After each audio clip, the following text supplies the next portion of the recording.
SLT Mobitel, the connection. SLT Mobitel, the connection.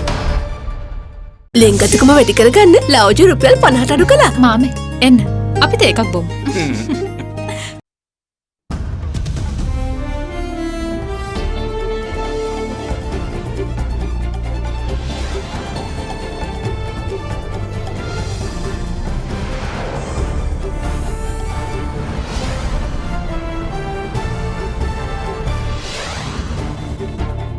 Tonight, a long time coming. Presidential Commission hands over 1,000-page Easter attack report to the President. The double game. Port trade unions set to call off action after Prime Minister's East Container Terminal assurance, while India says honour the deal. The good and the bad. As vaccinations gather pace, health experts call for urgent action to arrest high daily cases and deaths. Coup reactions. International calls ring out for Myanmar's military to reinstate former human rights icon Aung San Suu Kyi after takeover. All that and much more coming up on First at 9. This Monday, the 1st of February, 2021.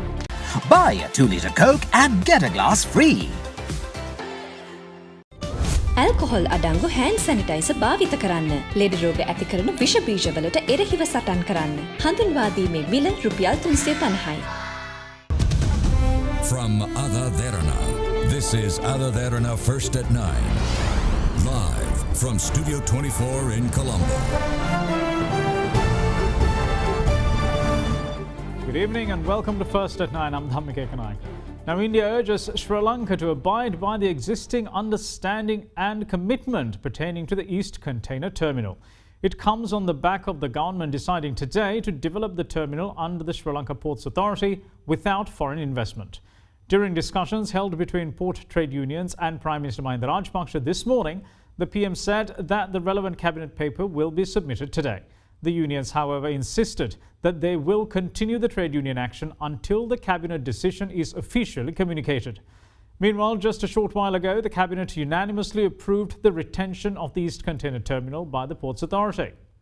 The trade unions of the Colombo port launched a work to rule campaign on the 29th, demanding that the government give written guarantee that the East Container Terminal of the port will be retained and operated by the Sri Lanka Ports Authority. They call for a local development plan for the terminal, sans any foreign investment. With that being the case, the union representatives called on Prime Minister Mahinda Rajapaksa at his official residence in Vijayarama this morning. The meeting was also attended by Subject Minister Rohitha Abegunawardana and Chairman of the Sri Lanka Ports Authority, former Army Commander General Daya Ratnayaka. During the meeting, the Premier had told the union representatives that selling local resources to any foreign nation is not the government's policy and that the East Terminal of the Colombo port will be fully operated by the Sri Lanka Ports Authority.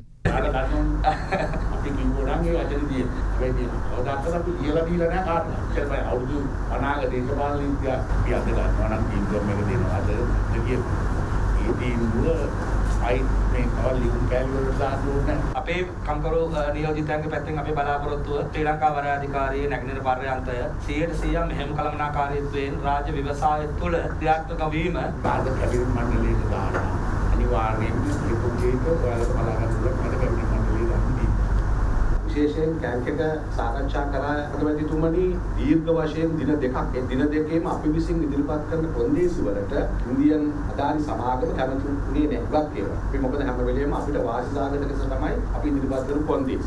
ඒ අනුව තමයි කැන්ක් එක නැවත මාවෙත ලබා දුණු report එකේ කිව්වේ මෙය ඉදිරියට ගෙනියලා මේක කරන්න පුළුවන් තත්ත්වයක් නැති නිසා ජනාධිපතිතුමා අගමැතිතුමා උපදෙස් දීපු විදිහට නැගෙනහිර පර්යාන්තයේ 100%ක්ම අපි විසින් ක්‍රියාත්මක කර කැබිනට් පත්‍රිකාව දැන් අපි විද්‍යුත් කියනවා වචනයක් ඒක දෙන්නේ නැහැ. ඒක අපි තමයි කරන්නේ. අද කැබිනට් එකේදී දීපුවා.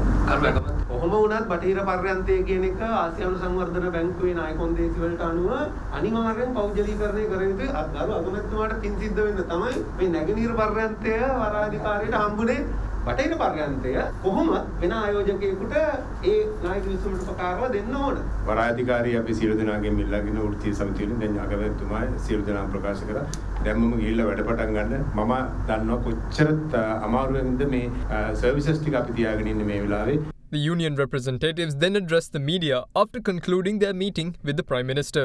අග්‍රාමාත්‍යතුමා අපිට පොරොන්දු වුණා 100% නගරනිර පර්යන්තය ශ්‍රී ලංකා වරාධිකාරිය යටතේ ක්‍රියාත්මක කරනවා කියන කැබිනට් පේපර් එක අද දිනේ අදාළ විශේෂ අමාත්‍යවරයා විසින් කැබිනට් එකට දානවායි කියලා අපි විශ්වාස කරනවා. එම කැබිනට් පත්‍රිකාවේ නිවේදනය අපේ අතට පත් වෙයි කියලා හෙට දිනේ අග්‍රාමාත්‍ය වරයා අපිට දීපු පොරොන්දුව හෙට දිනේ ඉෂ්ට වෙයි කියලා අපි විශ්වාස කරනවා. නිල නිවේදනය එනකන් අපේ මේ වෘත්තීය ක්‍රියාමාර්ග අපි අත්හරින්නේ නැහැ. අපි හෙට දිනේදී මේ නිල නිවේදනය අපිට ආව හැටි කැබිනට් එක විසින් ප්‍රකාශයට පත් කරන අපි වෘත්තීය ක්‍රියාමාර්ග අත්හරිනවා. ඒ කැබිනට් තීන්දුවේ වෙන දෙයක් තිබුණොත් එහෙම අපි මේ වෘත්තීය ක්‍රියාමාර්ග අත්හරින්නේ නැහැ කියන එක අපි රටට කියන්න ඕනේ. Port trade unions, however, joined by members of civil organizations, started demonstrations this afternoon near the Sri Lanka Ports Authority, urging the government to refrain from giving the terminal to India.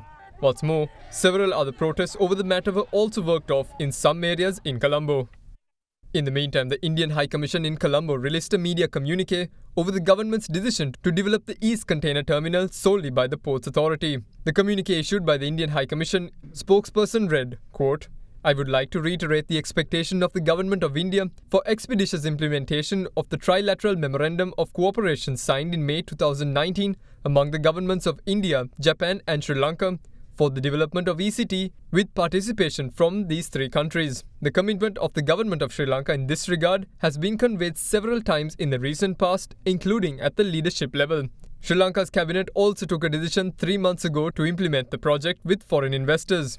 All sides should continue to abide by the existing understanding and commitment, unquote. Pay just 500,000 rupees to reserve your unit today. Mulberry Residence.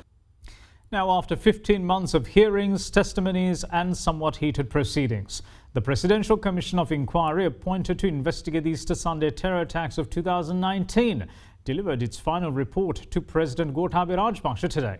The 1,000-page final report was accompanied by over 100,000 pages of testimonies and other evidence from the highly anticipated probe that was to determine where the responsibility lay for the major security lapses in the country's security apparatus at the time. On April 21, 2019, 8 Islamist terror attacks targeting 7 locations in the country led to the death of more than 265 civilians and life-altering injuries to scores more. Following the attacks, the existence of clear intelligence warning received from Indian security agencies months beforehand was uncovered, pointing to a major lapse in the country's national security establishment at the time. The inability of the state security apparatus to thwart such an organized group has been the focus of much controversy since. In September 2019, then President Maithripala Sirisena subsequently appointed a 5-member presidential commission to investigate the attacks and determine where responsibility for the security lapses lay. Meanwhile, after 15 months of hearings, where a total of 440 witnesses recorded evidence, the Presidential Commission finally concluded its probe on January 27th. With that, the Presidential Commission handed over its final report to President Gotabaya Rajapaksa this morning at the Presidential Secretariat, attended by the Chairman of the Commission, Supreme Court Justice Janak De Silva, and the other members. Further, in addition to the final report, which consists of 1,000 pages, more than 100,000 pages of recorded testimonies and other submissions were also handed over to the President. Now, since Sri Lanka began its vaccination program last Friday, the Ministry of Health has so far vaccinated over 95,000 frontline healthcare workers. Under the inoculation program, the Oxford AstraZeneca vaccine was administered to healthcare workers at the Public Health Department of the Colombo Municipal Council today. Now, however, despite these measures, the Government Medical Officers Association says that measures must be taken to deal with the rise in both COVID-19 infections and deaths before the situation slips beyond the control of health authorities. Sri Lanka's daily COVID-19 caseload breached the 800 mark for the 4th consecutive day yesterday, as 864 infections were confirmed across 22 districts. The Colombo district, the virus hotspot, recorded 362 infections, while 88 coronavirus infections were reported from Gampaha. 81 cases were meanwhile confirmed from Kandy, 66 from Kaluthara, 45 from Ratnapura, 39 from Kurunegala, 33 from Matale, while 28 were recorded from Ampara.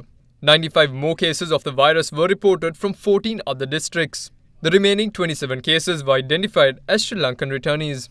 එතකොට ලංකාවේ තුල මේ වෙනකොට තියෙන තත්ත්වය තමයි අපි මාසයකට කලින් අපි ගත්තාම රෝගීන් 300ක් 400ක් උපරිම 500ක් වගේ වාර්තා වෙච්ච ස්වභාවය දැන් ඊයේ පෙරේද වෙනකොට දෛනිකව රෝගීන් 800 900 දක්වා වාර්තා වෙන තැනට ගමන් කරලා තියෙනවා. මරණ ගානත් එහෙමයි අපිට දෛනිකව හැමදේම යම් මරණ ප්‍රමාණයක් අහන්න ලැබෙනවා. විශේෂයෙන් පහුගිය දවස් 4 විතර ඇතුළත අපිට මරණ 25ක් 30ක් අතර ප්‍රමාණයක් සිද්ධ වෙලා තියෙනවා. මේක කලින් තිබිච්ච ප්‍රවණතාවයෙන් නෙමෙයි. සාමාන්‍යයෙන් අපි දවසකට මරණ 2ක් 3ක් වගේ තමයි කලින් වාර්තා වුනේ. දැන් ඒ කියන්නේ අපිට දවස් 4ක් ඇතුළත මරණ 25ක් 30ක් වාර්තා වෙනවා කියන්නේ මරණ 6ක් 7ක් විතර දවසට සිද්ධ වෙන ඇවරේජ් එකක්. සාමාන්‍යයක් කරා ගමන් කරලා තිනවා. සමහර දවස්වල මරණ 8 9 වාර්තා වෙන දවස් ඇවිල්ලා තියෙනවා. ඉතින් ඒ තියෙන තත්ත්වය අපි විශේෂයෙන්ම අවබෝධ කරගෙන කටයුතු කළ යුතුයි. දවසකට රෝගීන් වාර්තා වෙන ගාන ගත්තාම ඉතින් ඊයේ 864ක් වාර්තා වෙලා තිබුණා. ඒ වගේම පෙරේද දවස්වල 848ක්. ඒතකොට මේ 848න් 375ක් තමයි බස්නාහිර පළාත. ඒ කියන්නේ 144ක්. ඒ කියන්නේ කියවෙන කතාව තමයි තාමත් අපි බස්නාහිර පළාතේ තමයි වැඩිම කේන්ද්‍රය. නමුත් meanwhile 348 new COVID-19 infections were reported so far today. In another development, the vaccine developed by Oxford AstraZeneca was administered to the healthcare workers of the Public Health Department at the Colombo Municipal Council today. මෙහිදී ප්‍රධාන වශයෙන්ම අපි දන්නවා කොළඹ නගරය තුල තමයි ප්‍රධානතම අවදානම් තත්වයක් තිබෙන්නේ. මොකද ප්‍රධාන වශයෙන්ම විශාල ජන ඝනත්වයක් කොළඹ නගරය තුල තිබෙන නිසා. එතකොට මේ නිසාම මේ වන විටත් අපගේ මහජන සෞඛ්‍ය පරීක්ෂකවරුන් 3 දෙනෙකුට මේ රෝගය ආසාදනය වෙලා මේ වන විට සුව වෙලා තියෙනවා. ඒකට එම නිසා මම විසින් තීරණය කරා සියලුම කාර්ය මණ්ඩලවලට මෙය අනිවාර්යයෙන්ම ලබා දිය යුතුයි. ඔවුන්ගේ කැමැත්ත මත ඒ අනුව අද හෙට සහ අනිද්දා දිනවල අපේ කාර්ය මණ්ඩලයේ 783 දෙනෙකුට මේ එන්නත ලබා දීම සිදු කරනු ලබනවා. ඒ වගේම විශේෂයෙන්ම බොරැල්ල කනත්තේ කොවිඩ් මරණ ආදාන කටයුතු වල යෙදෙන කම්කරු මහත්වරුන් දක්වා ඇම්බියුලන්ස් ඩ්‍රයිවර්ස්ලා ඇම්බියුලන්ස් වල වැඩ කරන මේ සියලු දෙනාටම මේ එන්නත ලබා දීම සිදු කරනු ලබනවා. In the meantime, Sri Lanka's COVID-19 death toll rose by 3 yesterday, taking the tally to 316. The youngest victim was a 38-year-old man whose cause of death was stated as a lung infection exacerbated by COVID-19. The remaining 2 victims, aged 66 and 69, had also perished owing to underlying health conditions being exacerbated by the virus. The island meanwhile saw 916 COVID-19 patients being given a clear bill of health today following the successful recovery from the virus. It means that 58,075 patients have recovered from the virus so far in Sri Lanka. This puts the number of active cases in the country at 7,030. Meanwhile, an initiative was launched today by AdaDerana and the Legions Hospital in Ragama to conduct a random rapid antigen test on students and teachers in schools within the Western Province. The project has been launched in order to allay the fears of parents regarding the safety of their children as well as their teachers when returning to schools. As the Western Province continues to account for the highest number of COVID-19 infections from the country, AdaDerana and the Legions Hospital in Ragama joined hands today to reassure the safety of the students and teachers of schools within the Western Province. As such, rapid antigen tests were performed at the President's College today. We are faced with a huge challenge to get the students into the schools, especially in the Western Province, amidst this spread of the COVID. This morning, the AdaDerana and the Legions Hospital has volunteered to conduct rapid antigen tests for the students of President's College Rajagiriya, Vishaka Vidyalaya Colombo and Kotahena Central College students, and this will continue every day until 26th of February, where the students will get their holidays, the study leave prior to the GC O-level examination, which is scheduled to be held on 1st March for 9 consecutive days. මේක ඉතාමත් ප්‍රයෝජනවත් වැඩපිළිවෙලක් හැටියට අපි දකිනවා. මේක සීමා වෙන්නේ COVID-19ට. සාමාන්‍යයෙන් මේ දරුවාගේ ශරීර තත්ත්වය පරීක්ෂණයට භාජනය කළා රුධිර පීඩනය දියවැඩියාව තියනවාද කියලා බලන එක සියල්ලක්ම ඒ පරීක්ෂණ තුලින් කරන්ට බලාපොරොත්තු වෙනවා. AdaDerana මේ කරන වැඩපිළිවෙල අපි අගය කරනවා. We will see you once more on the other side of this break. Stay with us.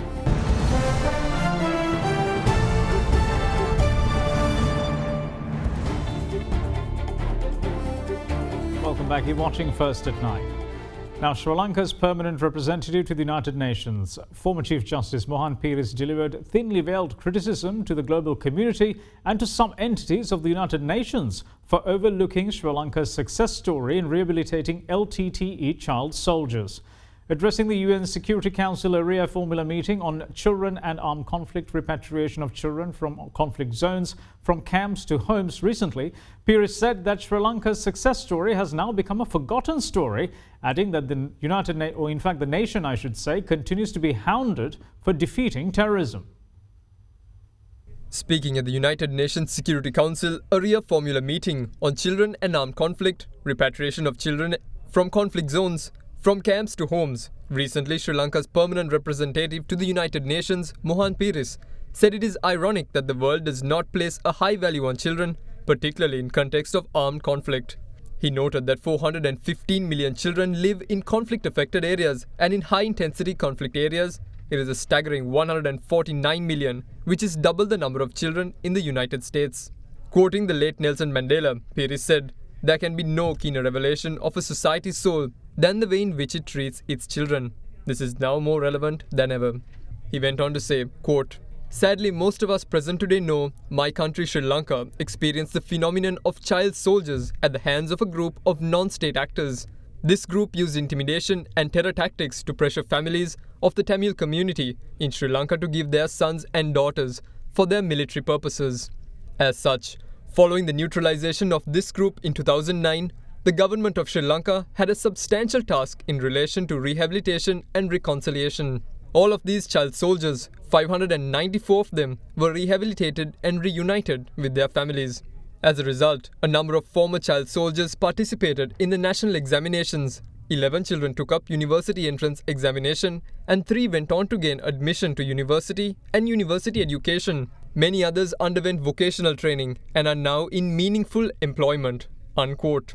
While pointing out to an LTT child soldier with one of her handlers, Sri Lanka's permanent representative to the United Nations also pointed out that the handler in question is currently living in the United Kingdom without any sanction whatsoever. He added, quote, "It is well recognized that an involvement in violent conflict and loss of loved ones cause trauma and other psychological effects that affect a child's growth and education. These children were provided with professional counseling. As a matter of policy, no child soldier was prosecuted with priority being accorded to their investigations and speedy disposal of their cases. This was done with the assistance of the United Nations agencies, the ICRC, and civil society organizations. Sri Lanka had a success story to share with the world. Unfortunately, this is now a forgotten story. It is deeply regrettable that certain sectors of the international community and even certain entities of the United Nations refuse to acknowledge such success stories. We continue to be hounded for defeating terrorism. They continue to be misled by the misinformation being spread by the remnant elements of this group of non-state actors that have brought such misery to their own community and children. They continue to remain hostage to political benefits accrued with such double standards." In the meantime, Sri Lanka's permanent representative to the United Nations also called on the global body to not encourage non-state actors who seek to exploit the procedures established by the United Nations organization to justify their unlawful actions via the forum. Addressing the debate on the report of the Secretary-General on the work of the organization, Mohan Peiris also expressed regret over the UN's failure to agree on a common definition of terrorism and the lack of progress towards a comprehensive convention against international terrorism. Small states like Sri Lanka have ungrudgingly accepted the burden of the MDGs and SDGs and are currently committed to achieving those goals by 2030. A people-centric policy and a program of action to achieve these targets have been prepared by the government of Sri Lanka towards this end. Poverty alleviation and agri-based production economy is a major goal for the country. We are all aware that acts of terrorism, xenophobia, racism, intolerance, hate speech, and disinformation are threats to international peace and security. They transcend boundaries, and its perversion must be viewed as a collective responsibility by all of us. Sri Lanka, having faced terrorism for nearly 30 years, remains concerned by the unabated progression of terrorism in all its forms and manifestations without an end in sight. It is only appropriate that we make the observation that those non-state actors who engage in unlawful activity should not be encouraged in any way or be given the opportunity of justifying their activities at this August forum through any one of their sympathizers with a view to propagate their ideologies through the procedures established by the UN organization and its allied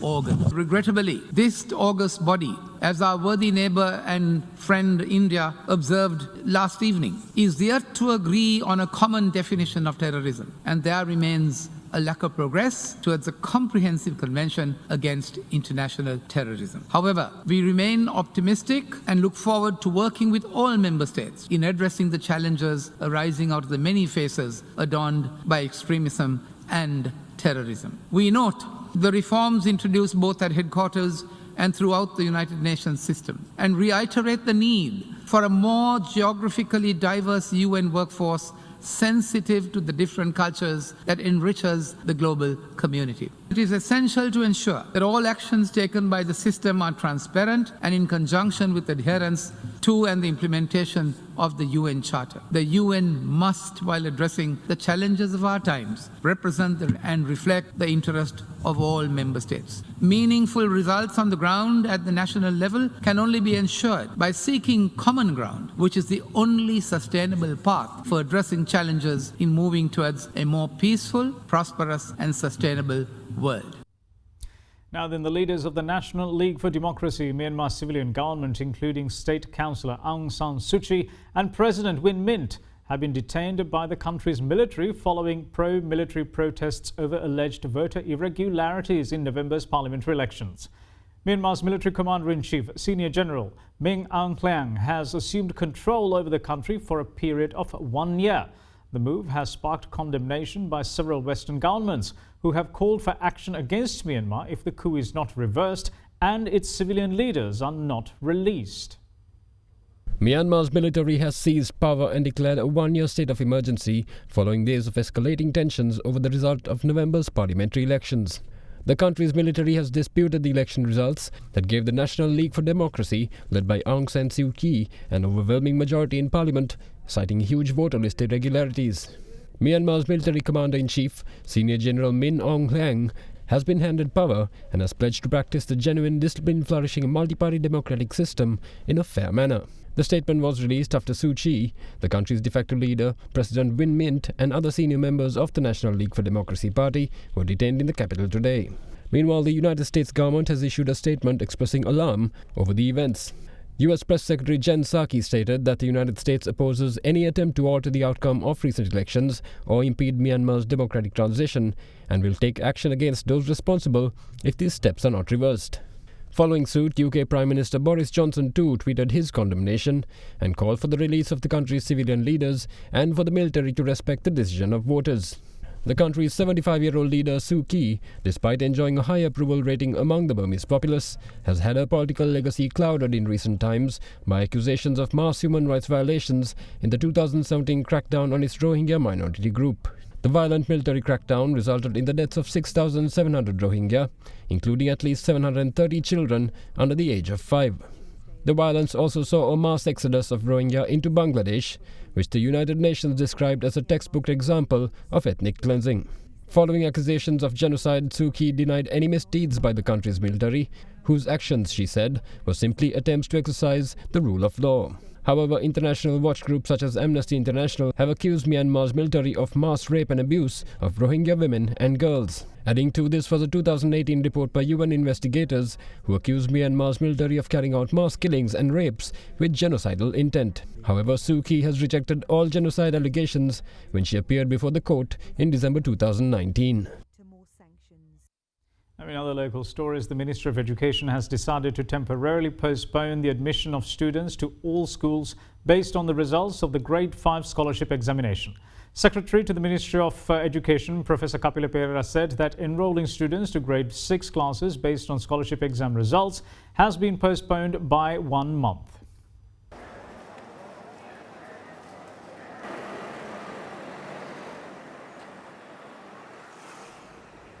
Several protests have been held over the past couple of days, staged by parents as well as various trade unions, demanding that authorities to reduce the cut-off mark of the 2020 Grade 5 scholarship examination. Today was no different as demonstrations continued. A Gazette notification has been issued removing the chairman of the Talawakele Lindula Urban Council from his post. This has been issued after investigations have found the chairman to be guilty of allegations levelled against him. The Gazette has been issued by the Governor of the Central Province, Lalit Gamage. A member of the Urban Council had filed a complaint against its chairman, Ashoka Sepala, and accordingly, the Governor had appointed a commission to look into the matter. The probe has found that the chairman had acted in violation of the Municipal Council's ordinance. Further, the Governor has directed the Commissioner of the Central Province Local Government and the Secretary to the Talawakele Lindula Urban Council to take further action under the Local Government Elections Ordinance.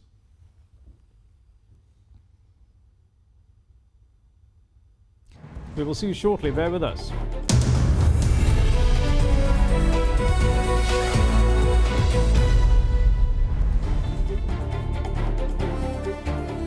Welcome back. This is First at 9. Now, taking a look at the Colombo Bourse, shares fell 1.17% today in an expected correction as buyers trimmed their credit-funded positions and engaged in profit-taking. The benchmark all-share price index fell 101 points to close at 8,567.07, while the S&P SL20 index of more liquid stocks fell 77.57 points to close at 3,436.61. Now, here's Dimantha Matthew with today's market report. Today we saw the market dip by over 100 points with significant amount of selling pressure coming into the market. So we saw a bit of this selling pressure coming on Friday as well, but today we saw the selling pressure significantly higher. So at the start of the day we saw market dipping by a large amount, but then there was a complete recovery in the market and the market moved up into positive territory. However, after a bit of time, then we saw again the selling pressure increasing in the overall market and dipping into negative territory and down by over 100 points. So with that, we saw some of the main retail favorite counters dipping in value. Turnover was one of the highest that we've seen in the recent past. Today's turnover was 23.7 billion rupees, the highest turnover after May 2008, where we saw the SLT deal happen. Meanwhile, the rupee closed marginally stronger at 191 to 192 rupee mark today, after closing at 191 rupees and 25 cents to 192 rupees to the US dollar on Friday. Now let's take a look at how the Sri Lankan rupee fared against other major currencies during the day.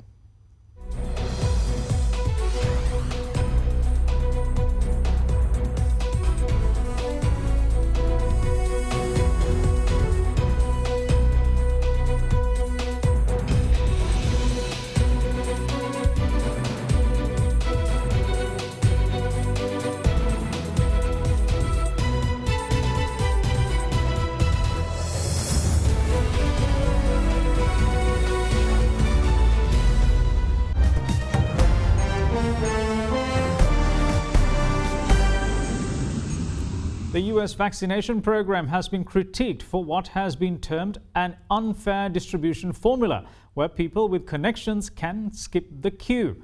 With over 26 million cases in total and a death toll surpassing 430,000, the new administration's efforts to deliver the jab has been thwarted by ground realities. A report says that limited supplies of COVID-19 vaccines in the United States and a flawed distribution formula that unfairly prioritizes people with connections have thwarted the Biden administration's efforts to speed up the nationwide vaccinations and even made it hard to locate vaccine doses sent to the states. According to the Johns Hopkins University, as of Sunday morning, 26,065,678 cases have been reported in the country, with a death toll surpassing 430,000. However, during a vaccination campaign disrupted by supply and distribution inequity, the widening gap between the bleak reality and the once promising plan has disappointed the US public. Meanwhile, Brazilian city of Rio de Janeiro yesterday launched vaccinations for senior citizens against COVID-19 with the Coronavac vaccine developed by Chinese laboratory Sinovac in collaboration with the Sao Paulo-based Butantan Institute. Under the city government plan, people aged 95 and above will receive their shots within the first week of February, with plans to complete the program by the end of the month. A bus in eastern France has transformed into a mobile vaccination center to bring the COVID-19 jab to residents of rural villages who wish to get vaccinated but have few means to book appointments at centers in major cities. The bus, baptized the Vaxibus, was initiated by the Grand Rame metropolitan area of around 50 towns with populations of fewer than 300 people that are poorly connected to the nearest big city by public transportation. Through the Vaxibus, elderly people can now access the vaccine without having to physically go to vaccination centres. And that's it from all of us here at First at 9. Thanks for watching. Bye-bye.